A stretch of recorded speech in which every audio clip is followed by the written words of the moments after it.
Hello and welcome to Ideas at Ford. I'm Darren Walker, president of the Ford Foundation. I'm an African-American man in clear lucite glasses, wearing a navy blazer and a blue checked shirt. I have library books behind me. My pronouns are he, him, and his. And I want to welcome you today to what will be, I am sure, a riveting conversation with Annette Gordon-Reed. Annette Gordon-Reed is the Carl Loeb University professor at Harvard University, and she is the author of numerous books, but most notably the Pulitzer Prize that she won for The Hemings of Monticello. So I'd like to welcome Professor Annette Gordon-Reed.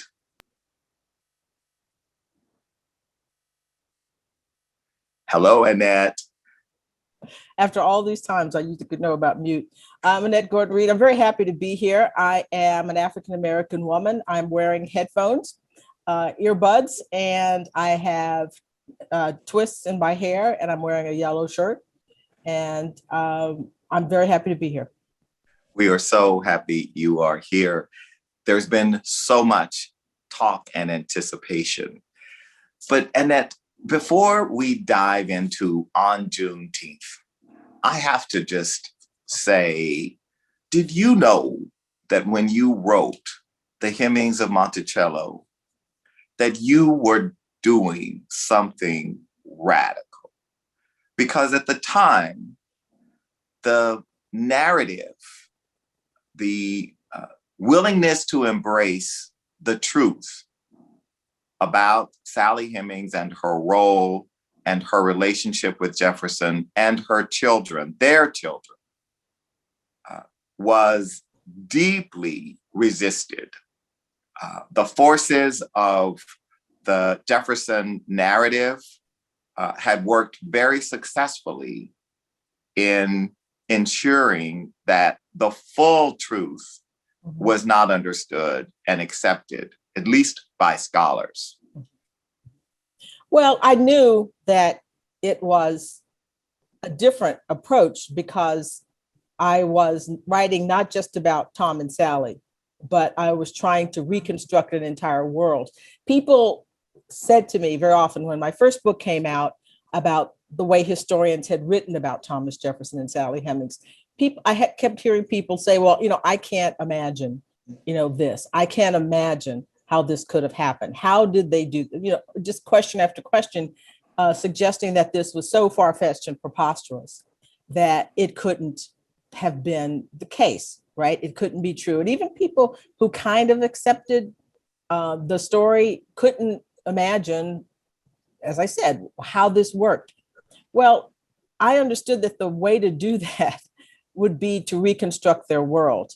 I mean, Sally Hemings and Jefferson don't make sense outside of the context. I mean, they don't necessarily make any sense outside of the context of the web of relationships that existed around them. It's not just Tom and Sally. It's Sally Hemings' mother, Elizabeth Hemings. It's Jefferson's wife. Sally Hemings was Jefferson's wife's half-sister. The five Wales children were Martha Jefferson's wife's half siblings, and they occupied a special place at Monticello, even long before, France, long before anything happened between Jefferson and Hemings. These people had a way of dealing with each other and a relationship that's hard for us to imagine because, well, for a number of reasons, the idea of having your relatives as enslaved people, in your household is weird. It was strange to some degree there because even in other households where this happened, where these blood connections were there, very often those people, the enslaved people, were sent away or were sold or, but Martha Jefferson brought her siblings to Monticello and installed them around her. They were around each other all the time. So I figured if people couldn't imagine this, I had to tell the story. And the way to tell the story was to do the research and pull together where these people were, the nature of their connections, and present it. So I knew I was doing something, you say radical, I knew I was doing something really different that was made possible because Jefferson kept so many records. This is hard to do. And because the Hemings family, unlike many enslaved families, were not generally separated by sale or whatever. There were a couple of people who were further away from those six siblings who were, who were Elizabeth Hemings and John Wales's children, who, were sold or given away, but they stayed in one place for almost 50 years. And so I knew I was able to do something that's hard to do with other enslaved families. So it was different, and it would be a unique, something of a unique presentation. Were you surprised by the response? Yeah. I mean, Why? well, I was surprised by 16 book awards. I mean, I thought it was a good book. Why? Yes, it was, but you had a history as a scholar of receiving recognition and awards. Well, actually, no. I mean, for Vernon Could Read, we got awards, but I got no awards for my first book. I got lots of acclaim for my first book, and it sold a lot of copies.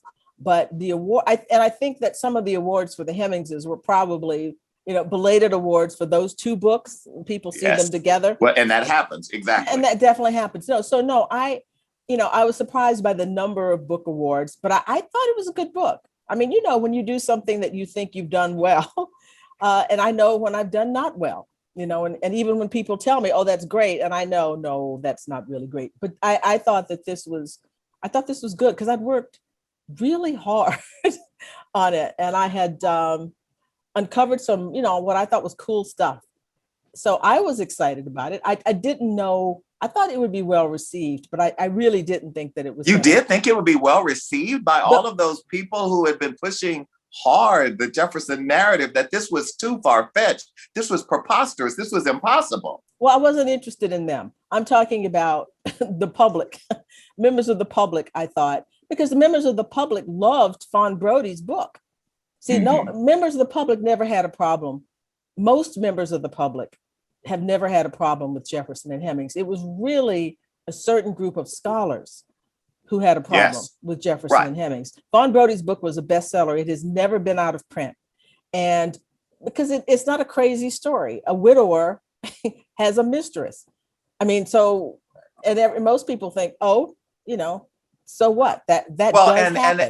And as two Black folks from the South, we'll transition now to on Juneteenth, especially with skin colorations being what they are, this notion, and with the number of rapes and the other things that occurred, I mean, this notion of the slave master owner of having, agency over Black women and Black bodies, white people and Black people know that was true and wouldn't dare deny that. Yeah, it's all in our, we go to family reunions, the people are all shades, different colors.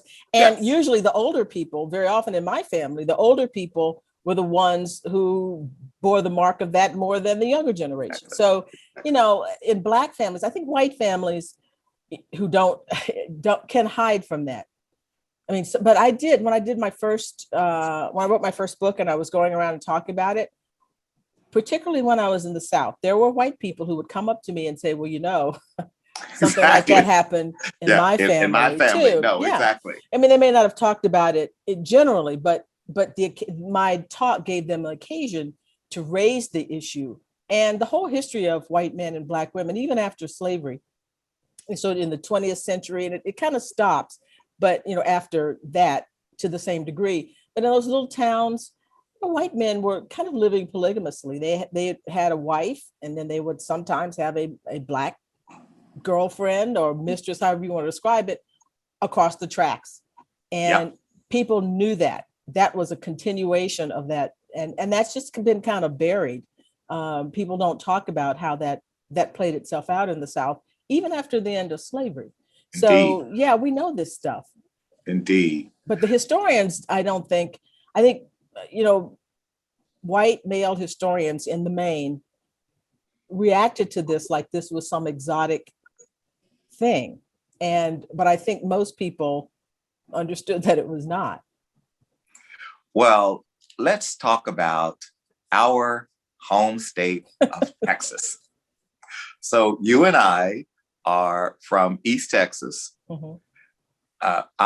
When I read the places and spaces you occupied as a little girl, first of all, your parents are so endearing in this book. They so deeply cared about their children Mhm. and fought to ensure that every opportunity, every barrier, every wall was going to come down to make sure their kids could fully realize their dreams and aspirations. Mhm. Talk a little bit about your parents as because you so situate them in on Juneteenth. Mhm. Well, they were one of the reasons I wrote the book. I was here in the middle of the pandemic.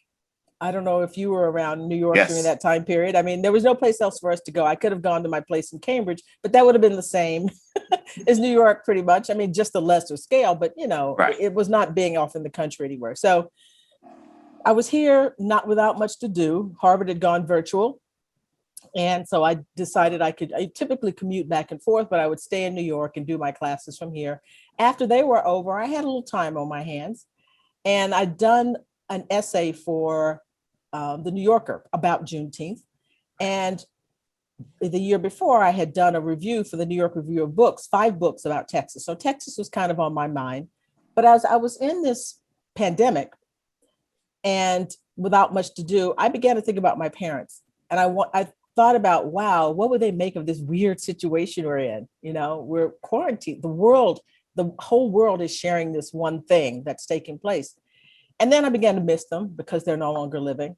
And I thought about them and I became really nostalgic, and I wanted to find a way to connect to them. And writing this book, writing from the chapter, there's really one chapter that's about them. They circulate through the book, but there's one chapter that's more about them than others, about when I integrated our town schools and their role in that and their feelings about that and how they changed over time. And it made me feel closer to them. It was an emotional decision to try to reconstruct my childhood in a way and my connection to them through this book. And so that's my mother and my father have often thought I'm essentially my mother and my father with opportunities that they didn't have. Right. My mother was a school teacher.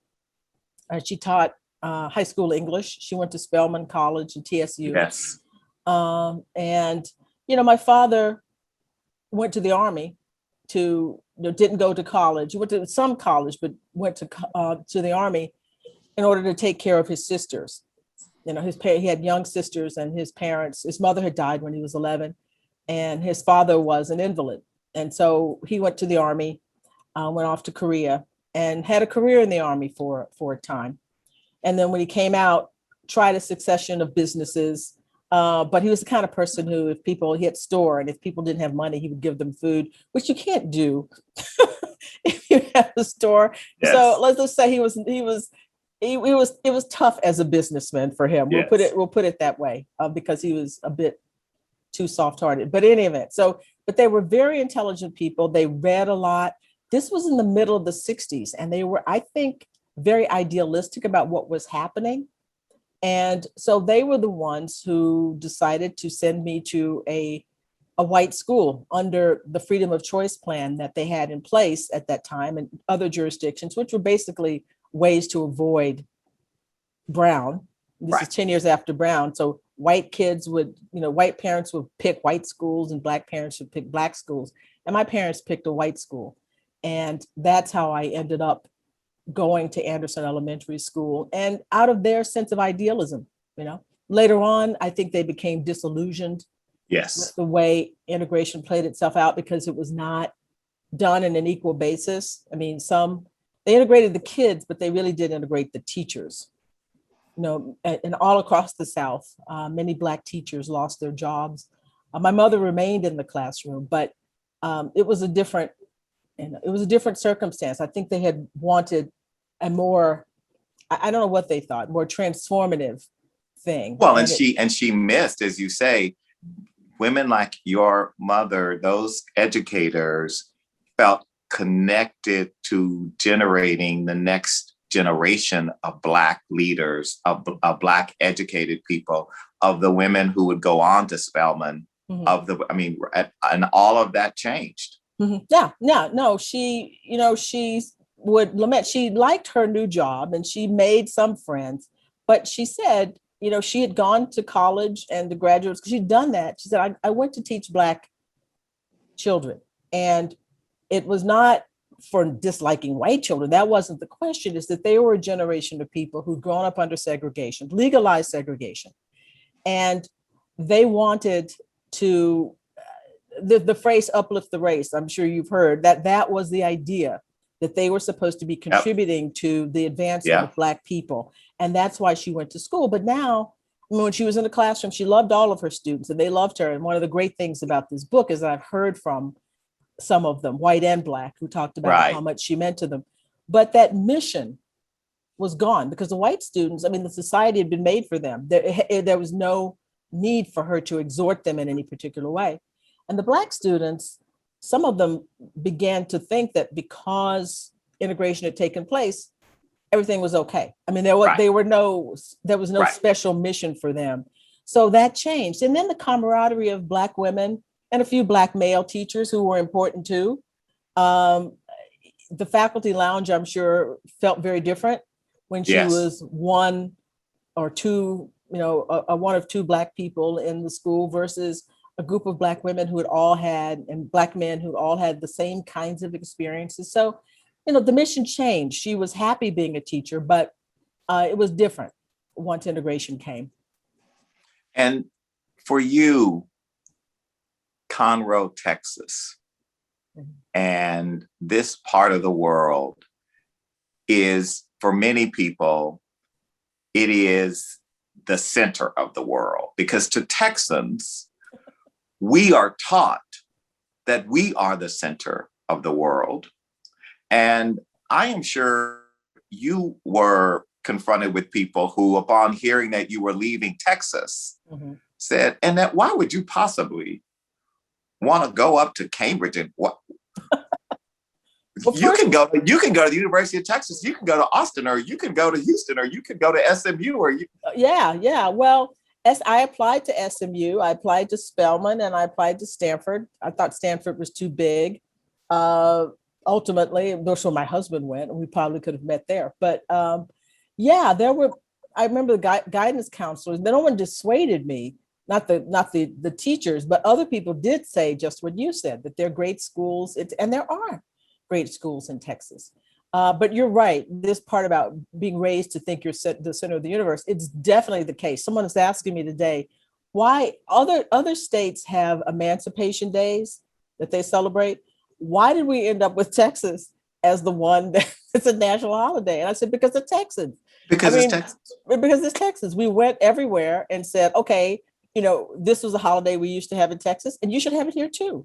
So other people were just not as aggressive about, number one, celebrating their holiday for 156 years, and also insisting that other people in other states celebrated too. So because as you know, we are the master storytellers. I know. So even the story of the general land, tell the story of Galveston, Texas, June 19th, 1865. Okay, so Gordon is the United States Army general. He's stationed in Louisiana. And when the Confederate Army finally surrendered, see, a lot of people make this a story of Black Texans not knowing that there was an Emancipation Proclamation. That's not true. They knew that. The problem was it took 2.5 years because the Confederates kept fighting. And the Emancipation Proclamation couldn't go into effect anywhere where the Confederates are in control. What are they going to say? Oh, Mr. Lincoln has issued this paper, and so now we're going to give up our slaves. No, that's not what happened. They fought, and they finally surrendered at the beginning of June 2nd, I believe it is. And that's when Granger is given his orders to go and take over Texas, essentially, go to become taken under control. So he lands in Galveston, and some stories have him making this announcement off a balcony of the villa where he was staying. Right. Others say that they went through the town. The soldiers went through the town saying it. Right. Really, both things happened. Right. They allege at one point they nail the General Order Number 3, which makes the announcement about slavery, to an AME church in Galveston. And people knew because they had been celebrating before, and there are accounts of people asking them, well, why are you celebrating? And they said, because we're going to be free. So even before he gets there, the people in Galveston knew what he was going to say when he got there. So there's this wonderful elation on the part of enslaved people, but there's also hostility on the part of the former enslavers because they've lost control of property, and they take it out on people. There are people, in some of the accounts that I was reading for the book, people got whipped for celebrating. People got killed just because of the end of slavery, the retaliation that was meted out against, not just in Texas, but all over the South. And that's the part of it that I think we don't pay enough attention to. We pay attention to the Jubilee part of it, but right. The response of whites during this time period, Sore Loser doesn't begin to describe what I'm talking about right. Here. It was unleashed a torrent of violence on people who didn't, in many instances could not defend themselves, didn't have weapons. So it was really a time, I say it's time of hope and hostility all together. Well, you capture, just growing up in, Texan school children are the only school children who learn state history first. I mean, the fact that, as you remember, in junior high school, mm-hmm. there was a Texas history course. Mm-hmm. And fourth grade too. You took it fourth and seventh. And then there was an elective that you could have taken in high school. So this is like a lot of classroom hours on Texas. And to get a BA from a public university, the legislature mandated that you had to take 3 hours of Texas history. So you could be from Nigeria as an undergrad at the University of Texas or University of Houston, mm-hmm. and you have to take 3 hours. You have to take a course of Texas history. Yeah. Wow. Talk about indoctrination. Well, there is that. And people, what the funny thing about this, of course, is that, when the Texas legislators walked out the other week to try to stop to avoid the quorum, one of the legislators who's complaining about these voter suppression sort of measures says, this is our Alamo, we're making our stand. Now, of course, part of my book is talking about how the Alamo, there's this sort of irony of us celebrating the Alamo when Texas is fighting against a nation that was anti-slavery. And one of the reasons they're fighting is that they don't want to have the anti-slavery provisions, foisted upon Texas. Yet that myth, that notion of the Alamo, a last stand principles, that's embedded in people, they take it and make it a part of their story in a completely different kind of way. Absolutely. Yeah. But even for us who learned the Alamo, I never learned any of that in the Alamo stories that I learned. It truly was, I don't want to say indoctrination, but it was devoid of any depth of perspective. Mm-hmm. It was a straight line of Texas greatness. The men who built this state were great. Mm-hmm. We were the only state who was a nation, which is why this whole idea that you got to have a passport in Texas. All of these mythologies that reinforced this kind of sense of superiority that was in part, I think, part of it was the sense of insecurity Texans felt in the 20th century as this sort of, as you write in your book about Giant, the film Giant, and this idea of the sort of crass, obnoxious, rich, nouveau riche Texan, Mhm.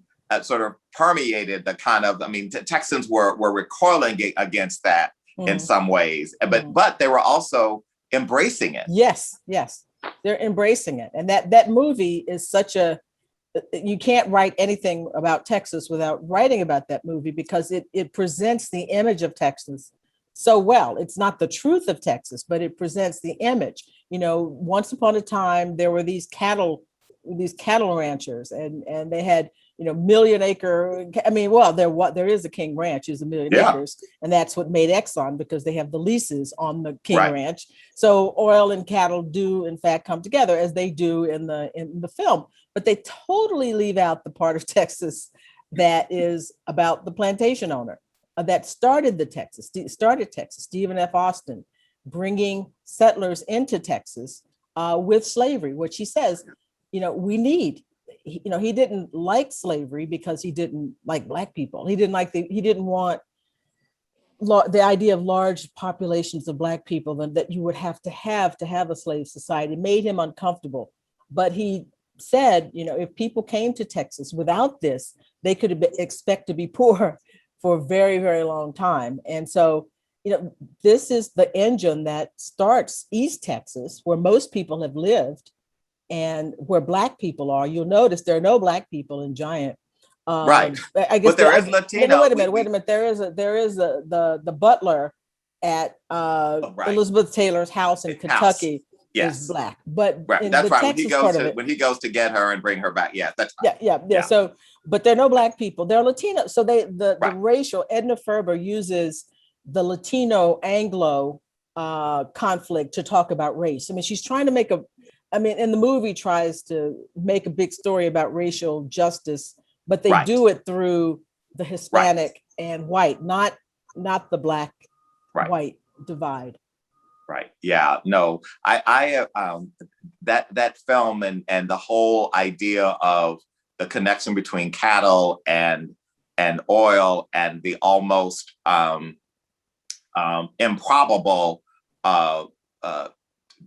translation of land and cattle into oil. When you look at the University of Texas, my alma mater, that was one of the things that people don't always understand, that in fact, when the university was created, through the Constitution, the university was given hundreds of thousands of acres of West Texas land for cattle ranching. And the idea was they would lease that land to ranchers who would pay for the privilege of grazing their cattle on it. Mm-hmm. And of course, oil is discovered. Yeah, and the rest is history. And the University of Texas is, after Harvard, the largest endowment in the country from that oil stuff. Yeah, because of that oil. My mother went to school. She told a story about a classmate of hers who's from Texas, whose father was white, and when he died, he left land to his white family and land to his Black family. And of course, he leaves the white family the rich farmland and leaves the other land, which turned out to have oil on the other land. And so they got rich.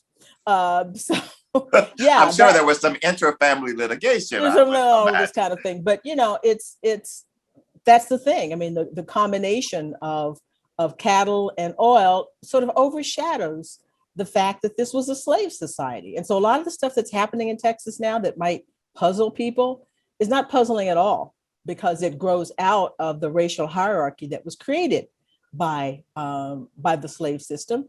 And so, part of the book was to try to talk about that, is to give a more well-rounded picture of what Texas is about, to make it somewhat more explicable to people. I've spent, most of my adult life up here trying to explain Texas to people.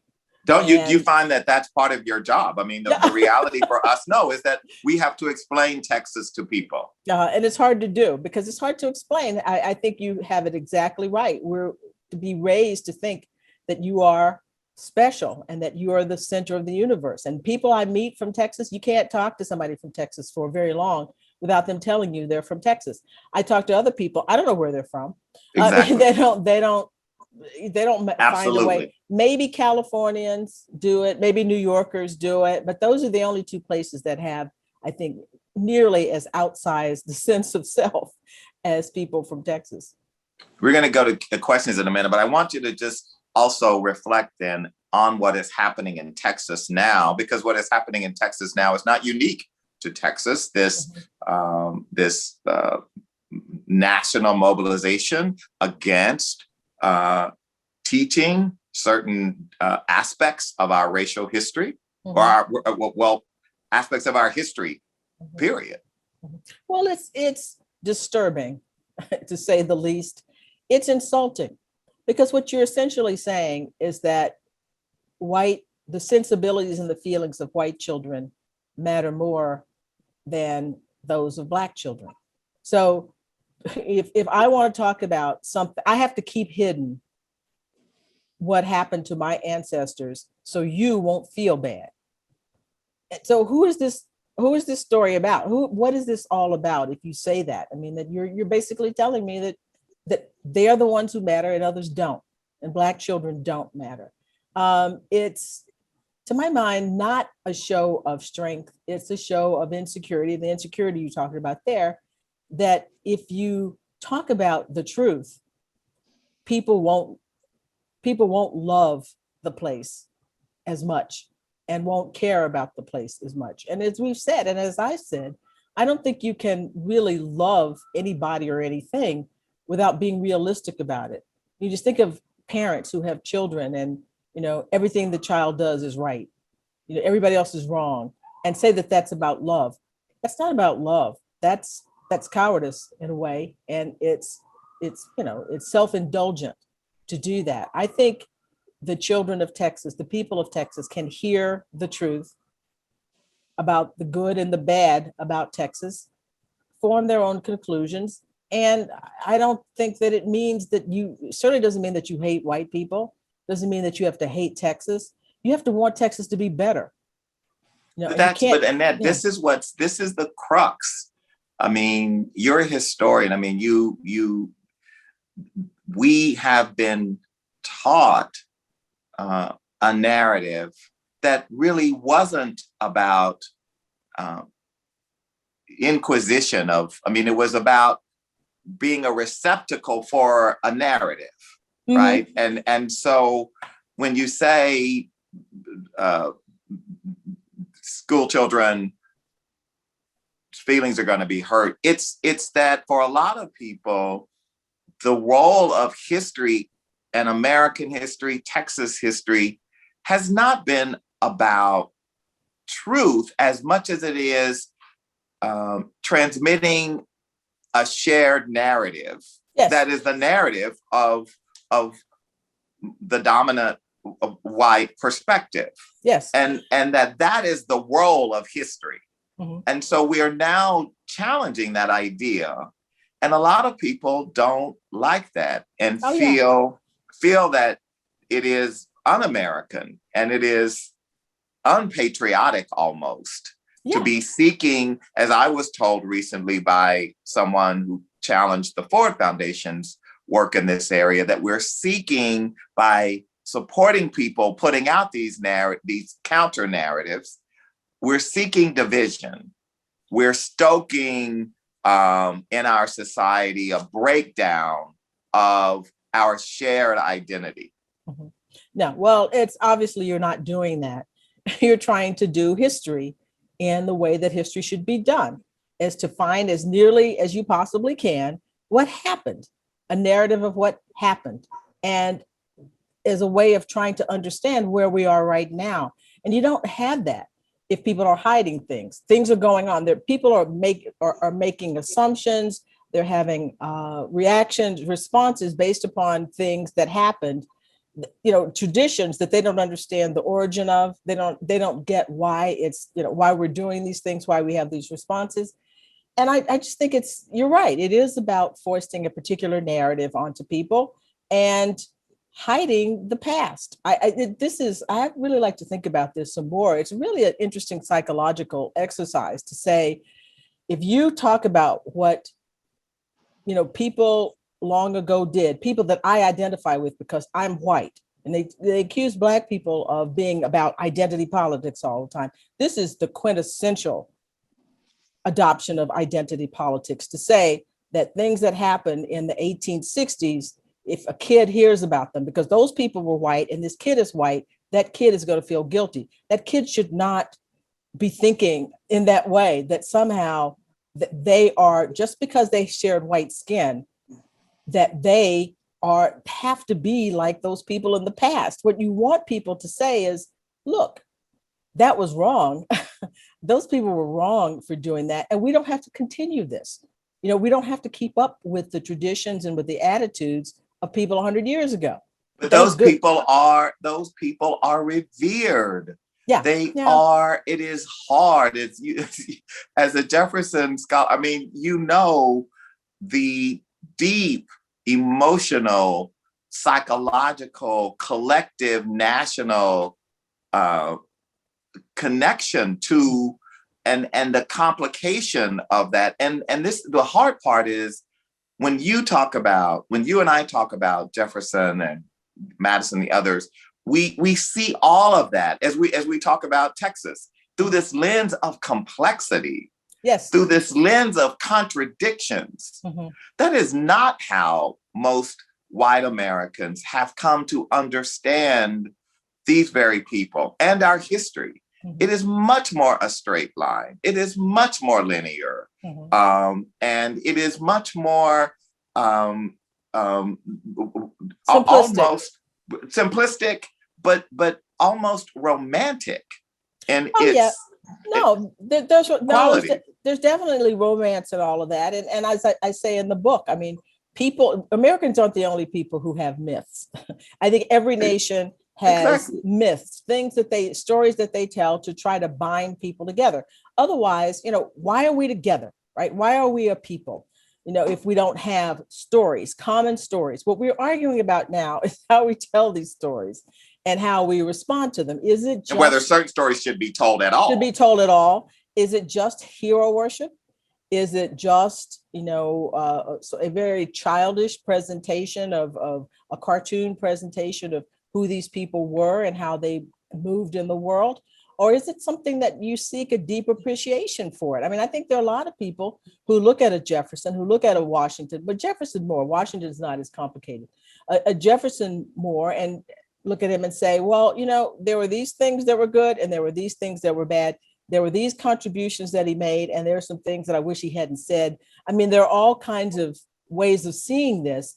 But for me, at least, and I know this is not true for everybody, I'm just speaking for myself, that doesn't mean that we discard Jefferson. No, he's essential. Well, no, he is essential. Well, you know, I mean, Texas wanted to take him out of textbooks some years ago, because he didn't believe that Jesus was divine. Right. Right. And so there were people who had problems. I also think Sally Hemings was part of it as well. But the thing that really, and they replaced him, the proposed replacer was John Calvin, you know, that noted American. But yeah, so there are people who do want to, but I don't think that's it. If we could find some way to deal with the complexity that you're talking about and recognize that it's not all or nothing. It's not a binary presentation. There's some people who are essential, and you just have to keep talking about them in a truthful way. And there's some people like the Confederates that we don't need statues of those who sought to destroy our nation. The United States, who sought to destroy the United States. And why would we ever? I saw this wonderful film that was put up on my Twitter feed about a Juneteenth presentation, a parade in the 1920s. And there are Black people in their Sunday best, walking along, playing music, waving American flags in the 1920s. You know what situation Black people were in the 1920s in Texas and all over the country. And, you know, we see the complexity, and we still believe in the country, believe in the ideals of the country. Exactly. No population of Americans has believed longer in America than African Americans, than Black people. Absolutely. Knowing that all those people marching in that film, Fannie Lou Hamer, everybody you name, fought and died knowing and believing in America, knowing that they would never see justice in this country in their lifetimes. And yet they persevered. They were determined. Sierra, we got questions. Absolutely. We're getting a lot of appreciation to you both for this conversation. So thank you. So I want to start with a question for the both of you. We identify Texas as a state with intense pride and a fierce independent streak. Do you feel that same way as a Black Texan? I do. I drank the Kool-Aid and I bought that we were special and that therefore there were things that I could do that I was supposed to be able to do and that I had the confidence to do because of that. Yeah. I mean, it's childish in a lot of ways, but this is how I grew up. And, it's hard to move away from that. You, and I would say, yeah. And then I have tremendous pride in being from Texas. And I find that there is currency in that, right? I mean, people are interested in Texas, when certainly, of course, now with what's been happening with the transformation of the state, at least in terms of its economy, in places like Austin, Texas, which used to be little hippie towns, as we used to talk about Austin. But yeah, I have always felt proud, but it's something about, and there was a piece in the Times about Jekyll Island by Rod, I think it's Rod Stagio, in the Times, and he writes so eloquently about the emotional weight of he writes that as a Black man from the South, I've always been on the run from the South, and yet I am pulled back.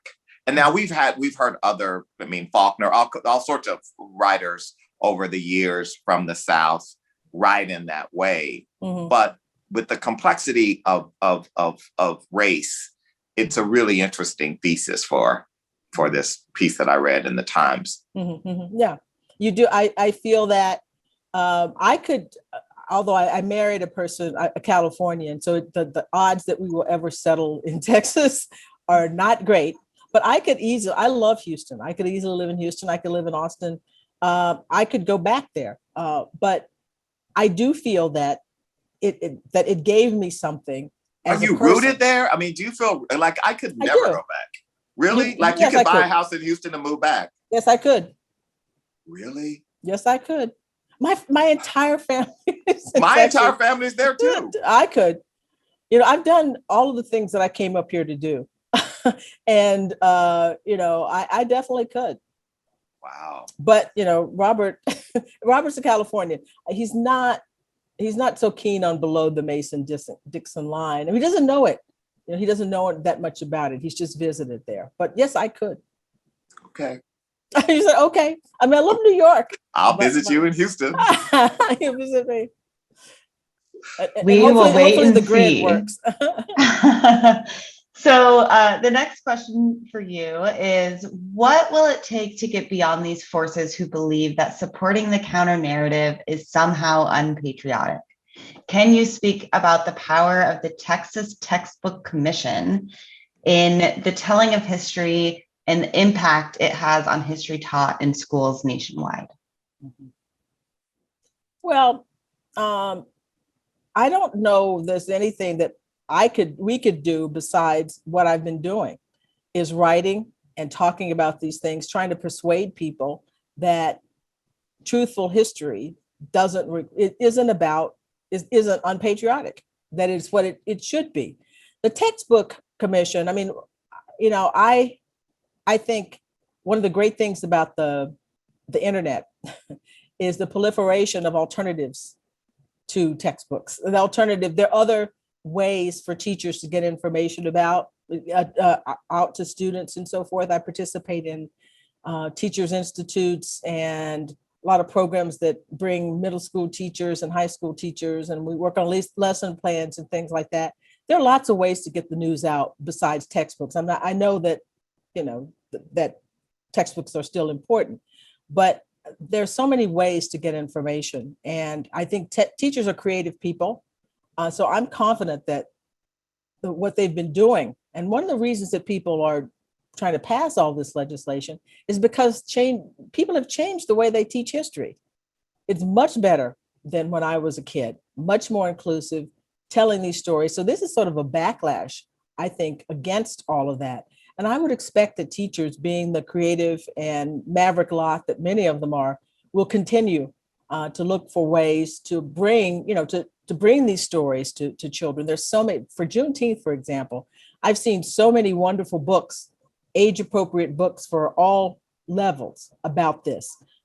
Things that, did not exist back in the dark ages when I was a kid. So I'm pretty hopeful that there's going to be pushback against this. Some of these things are, they will be tested in court, and we'll see what happens. And I'm hopeful about this, actually. Thank you. And I think we only have time for maybe one or two more questions. But how do you see our commemoration of Juneteenth going forward? What and how would it be important for us to celebrate and commemorate and to make Juneteenth further about freedom and equity? Well, I foresee mattress sales and white sales. No, there will be that. This is the United States of America. There will be that eventually. I think they'll go forward the way they have been going forward, particularly in the near future. I see people who have always made this has been a holiday about education. I mean, it's tailor-made for education because there's a story. There's a Granger, soldiers, all of this. It invites you to look back at the past. And almost every organization that I've seen that has some kind of commemoration of it has some educational component. They got stuff for the kids to do, crafts, arts, contests, speech contests, all this kind of stuff. I think that's going to continue. And now it will be done. People will begin to try to outdo themselves to make a good celebration. And they've always included that educational component. And I think they will continue to, and family too. I mean, the beautiful thing about Juneteenth, to me, the really beautiful thing is that it is a family holiday. And that's why it's great that it's in June. Every state in the union has good weather by then. People can get together with their family and picnic and barbecue and do all those things. That will be a part of it, but I think education will be a part of it too. Thank you. And this is the last question. What are your memories, if any, of Juneteenth growing up in Texas? Do you have memories of both segregation and then the first school that was integrated when you were in first grade? And how did those experiences help you find answers and meaning when you were studying this history? Well, two things. I remember, again, family holidays, barbecuing, throwing firecrackers. I can't believe, I say this all the time, I can't believe that we were allowed to have firecrackers and matches when I was below 10, but we did. We did too. Sparklers, just be careful. Family together, adults coming around, dominoes, cards, fun, and community getting together and communing and having good food. That's what I remember about it. Segregation, I do remember. I went to separate waiting rooms for doctor's office. I sat in the balcony when we went to the movies.